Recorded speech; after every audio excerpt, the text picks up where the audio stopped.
Hi everyone, hope you're doing well from whatever you're watching this channel, depending on your time zone. Now, the issue of fuel is a discussion that attracts a lot of interest, especially in a country or economy that its transport depends largely on fuel. So here in Kenya, we are not yet depending on electric in terms of transport. So fuel is a discussion that will touch on everyone, because that is what will define the means, the pricing in terms of transportation. During campaign and even during a presidential debate, William Samoei Ruto told the Kenyans that if he becomes the president, then he is going to remove VAT on fuel, so that he can expand the tax bracket by bringing in more players in that manner. And by that time, I think fuel VAT was standing at 8%. Today, William Samoei Ruto wants to raise that VAT to 16%. It means he is doubling it. That is the new bill of 2023-2024 financial bill. The information was shared on in the Daily Nation, and this is what they're saying. Ruto recognized fuel tax storm. President William Ruto's quest to reinstate the unpopular fuel tax that his predecessor Uhuru Kenyatta was forced to shelve received the political games that stalled petroleum pricing and exposes Kenya Kwanza leaders double speak on matters of public interest that has directly impact on the cost of living.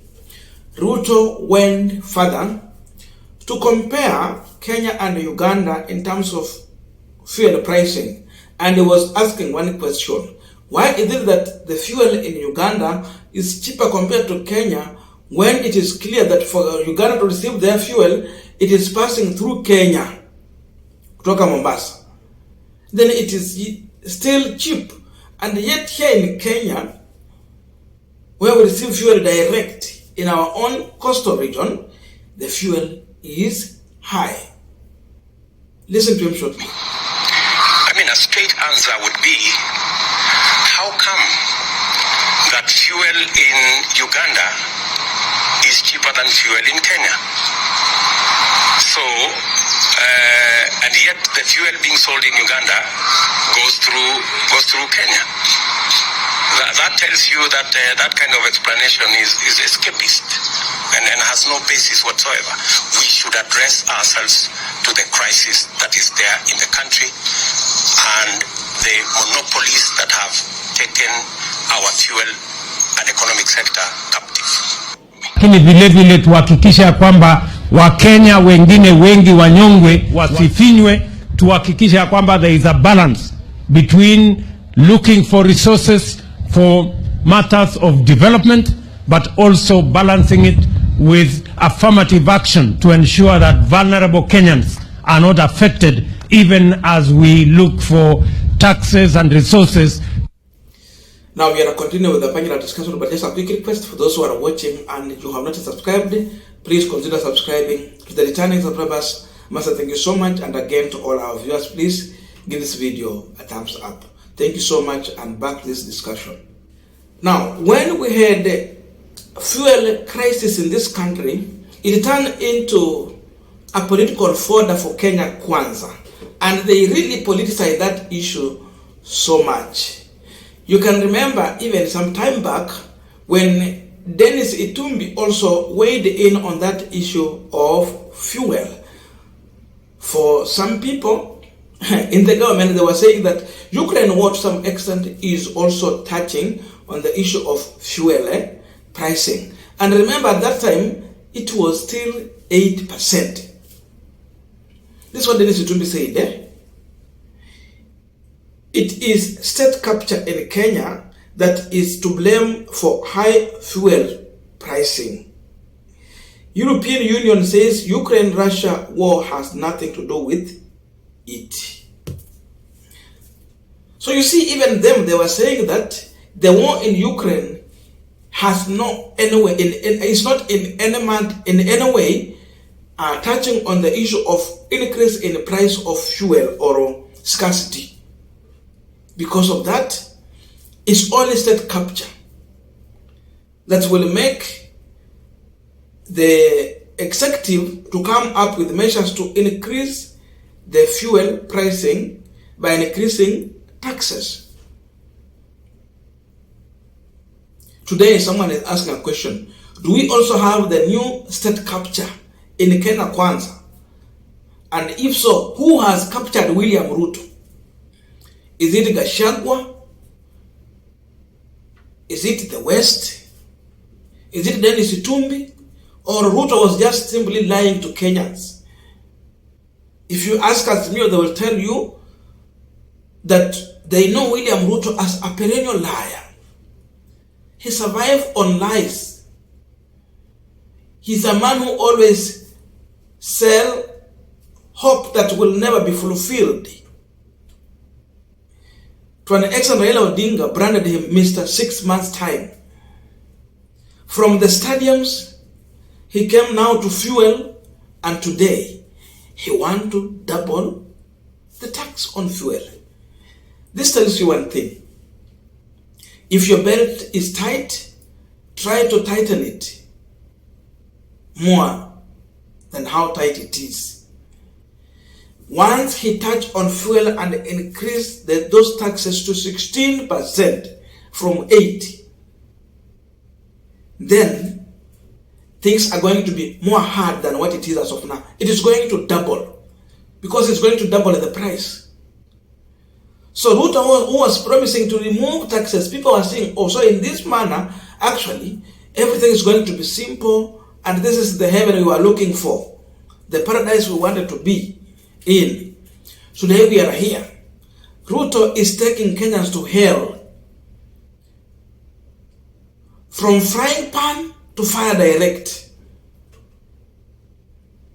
Pale kwa Uhuru Kenyatta ilikuwa frying pan, wako hapo.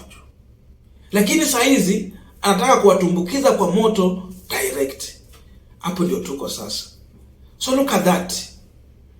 That confirms to you that even when Ruto was speaking during a presidential debate, whatever he told the Kenyans, you cannot take his word serious. Because if so, then he should have respected what he told Kenyans in that debate. In other words, that debate has no any meaning when it comes to governance in Kenya Kwanza. They will say anything, but you can never hold them responsible. Ruto should be held responsible to his own speech when he was trying to compare the price of fuel in Kenya to Uganda. He was creating a perception like Kenya is, Uhuru Kenyatta was overtaxing Kenyans. He had overburdened Kenyans. I don't know how we can now describe William Ruto's situation with these new fuel taxes. If Uhuru was overtaxing Kenyans, so he was the burden to Kenyans, what about William Ruto? How can we describe him?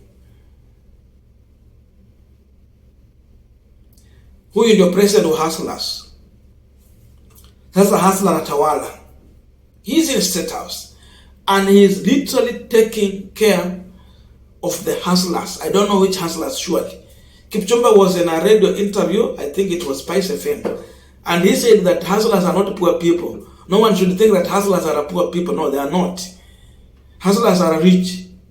So, yule hustler mwenye Ruto alikuwa anaongelea ni hustler mwenye ashatengeneza pesa, sio hustler mwenye ana struggle to come out of poverty. So, Ruto is trying to create matabaka mawili.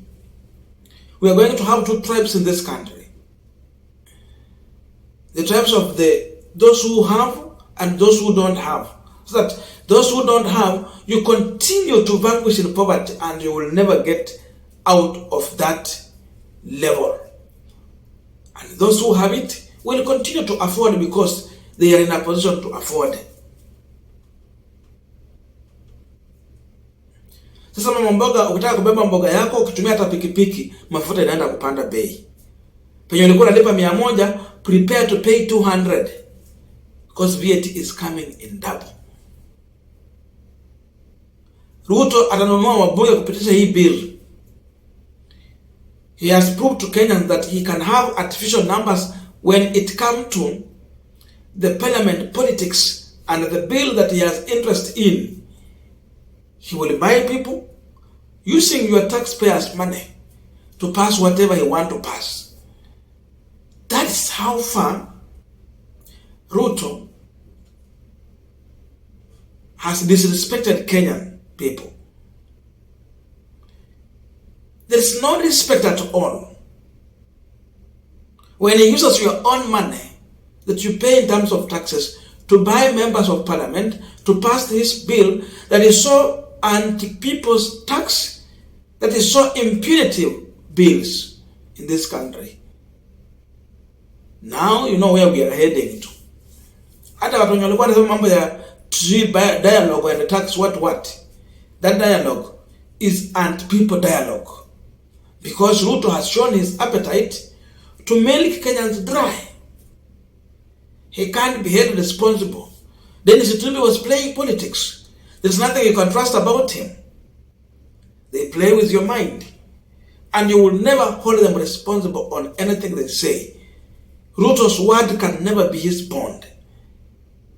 If it was so, then he should have remembered what he said during the presidential debate. If it was so, then he would have remembered his statement on the price in comparison between Kenya and Uganda. And from there, he would have refrained from increasing fuel VAT to 16%. If Uhuru was bad, then Ruto is the worst.